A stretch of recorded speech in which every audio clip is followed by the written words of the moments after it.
حضرت عائشہ رضی اللہ تعالیٰ عنہا کی وفات سے تھوڑی دیر پہلے جبکہ وہ نزا کی حالت میں تھیں تو حضرت ابن عباس رضی اللہ تعالیٰ عنہ نے ان سے ملاقات کی خواہش ظاہر کی۔ تو حضرت عائشہ رضی اللہ تعالیٰ عنہا نے کہا کہ مجھے ڈر ہے کہ کہیں وہ میری تعریف نہ کرنے لگیں۔ کسی نے عرض کیا کہ رسول اللہ صلی اللہ علیہ وسلم کے وہ چچا زاد بھائی ہیں اور خود بھی بہت عزت دار ہیں، اس لیے آپ ان کو اجازت دے دیں ملاقات کی۔ تو حضرت عائشہ نے ان کو اجازت دے دی کہ انہیں اندر بلا لو۔ حضرت ابن عباس رضی اللہ تعالیٰ عنہ نے حضرت عائشہ رضی اللہ تعالیٰ عنہا سے آ کر پوچھا کہ ام المومنین آپ کس حال میں ہیں؟ اس پر حضرت عائشہ رضی اللہ تعالیٰ عنہ نے فرمایا کہ اگر میں اللہ کے نزدیک اچھی ہوں تو سب اچھا ہی اچھا ہے۔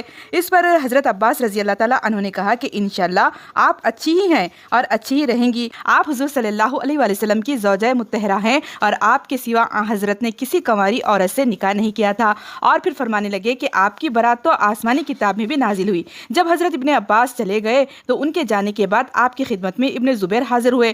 حضرت عائشہ رضی اللہ تعالیٰ عنہا نے ان سے فرمایا کہ ابھی ابن عباس آئے تھے اور میری تعریف کر کے گئے۔ میں تو یہ چاہتی ہوں کہ کاش میں ایک بھولی بصیری گمنام ہوتی اور ویسی ہی زندگی گزارتی۔ یہ حدیث صحیح بخاری سے ماخوذ ہے۔